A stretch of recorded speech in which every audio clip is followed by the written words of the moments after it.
Hello friends, నా ఛానల్‌కి స్వాగతం అండి. నేను ఈరోజు మీకు చందమామ కథల్లో బేతాళ కథ చదివి వినిపిస్తున్నానండి. ఈ కథ పేరు రాక్షస భీతి రాజనీతి. ఒకప్పుడు నికుంజ దేశాన్ని నిరంకుశుడనే రాజు పరిపాలిస్తుండగా, ఆ దేశపు సరిహద్దులో ఉన్న అరణ్యాలలోకి ఒక రాక్షసుడు వచ్చినట్టు వార్తలు పుట్టాయి. చాలామంది అరణ్యవాసులు ఆ రాక్షసుడికి భయపడి అరణ్యంలో తమ నివాసాలు విడిచిపెట్టి పారిపోయి వచ్చి రాజుతో ఆ మాట చెప్పారు. కలియుగం వచ్చిన ఇన్ని వేల ఏళ్లకు ప్రపంచంలో ఇంకా రాక్షసులున్నారంటే రాజు నమ్మలేకపోయాడు.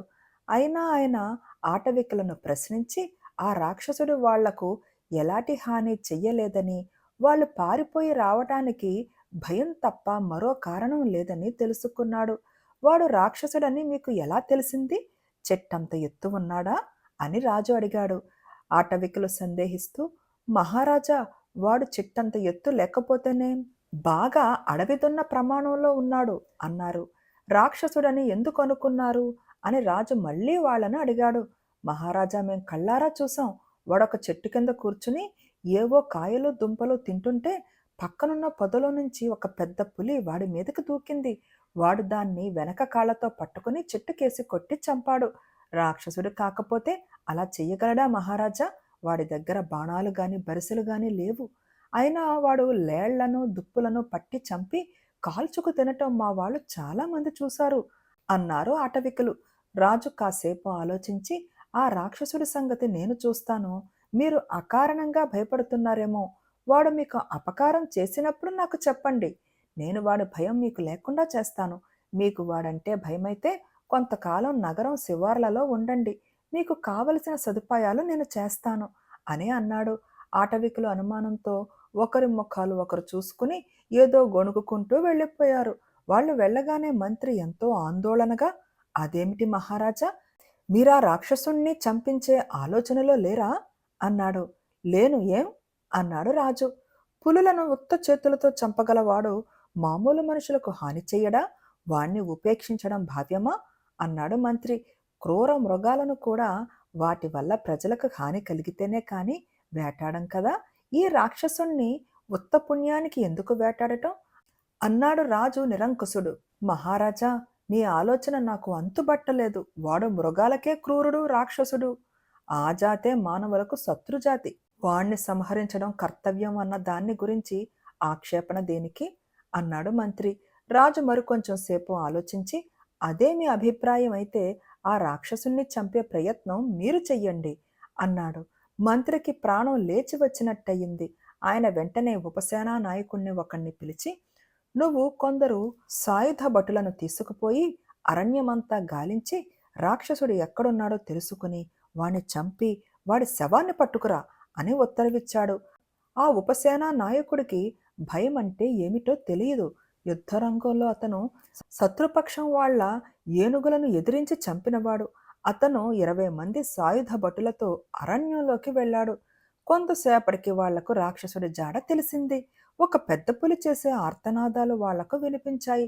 వాళ్ళు అటుగా వెళ్ళేసరికి రాక్షసుడు ఒక పులిని వెల్లికిలా పడేసి దాని వెనక కాళ్ళు పట్టుకుని పొట్టం మీద కంఠం మీద కాళ్ళు పెట్టి తొక్కుతున్నాడు.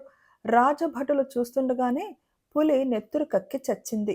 రాక్షసుడు తల ఎత్తి చూసేసరికి సైనిక వీరుడు వెంట వచ్చిన భటులు చావు కేకలు పెట్టుతూ పారిపోయినారు. సైనిక వీరుడు మాత్రం కత్తి దూసి రాక్షసుడితో పోరాడటానికి సిద్ధంగా ఉన్నాడు. రాక్షసుడు చాలా పొడుగైన మనిషి కన్నా మరొక జానుడు ఎత్తుంటాడు. కానీ వాడి శరీర దారుఢ్యం వర్ణనాతీతం.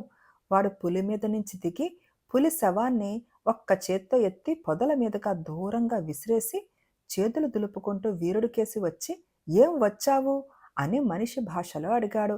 వీరుడికి ఆశ్చర్యం అయింది. వాడు మనిషి అయితే వాణ్ణి చంపటం అసంభవం ఏమీ కాదనుకుని, నిన్ను చంపటానికి వచ్చాను, రాజాజ్ఞ అన్నాడు. కాదు, చావటానికి వచ్చావు అంటూ రాక్షసుడు వీరుడు కత్తి చేతి మీద కొట్టి కింద పడిన కత్తిని కాలితో తొక్కి విరిచి వెళ్ళు అన్నాడు. మంత్రి పంపిన వీరుడు తిరిగి వెళ్ళి మంత్రితో జరిగినదంతా చెప్పాడు. మంత్రి రాజుకు అంతా వివరించి, ఇప్పుడు ఏం చేద్దాం అని అడిగాడు.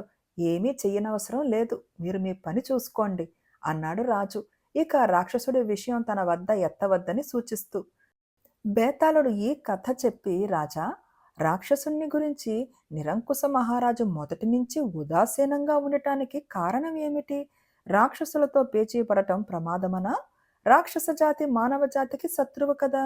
ఆరంభంలో ఆయన అటవికుల మాటలు నమ్మకపోయి ఉండవచ్చు, కానీ తన భట్లు స్వయంగా రాక్షసుణ్ణి, వాడి శక్తిని కళ్ళారా చూసినప్పుడు రాజు తన సేనలన్నిటినీ ఉపయోగించి అయినా వాణ్ణి చంపవద్దా? నిరంకుశుడు అలా ఎందుకు చేయలేదు? ఈ సందేహాలకు సమాధానం తెలిసి కూడా చెప్పకపోయావో నీ తల పగిలిపోతుందని అన్నాడు. దానికి విక్రమార్కుడు, రాజు వైఖరి సరి అయినదే. రాక్షసులు కూడా మానవులలో ఒక జాతి వాళ్లే. రాజ్యాంగంలో అనేక జాతులకు స్థానం ఉన్నది. ఒక జాతి వాళ్లను కాని, ఒక కులం వాళ్లను కాని ఏ తప్పు చేయకుండా దండించటం రాజనీతి కాదు. పురాణ కాలంలో కూడా మానవ జాతికి హాని చేసిన రాక్షసులనే విష్ణువు మానవ రూపంలో చంపాడని వింటున్నాం.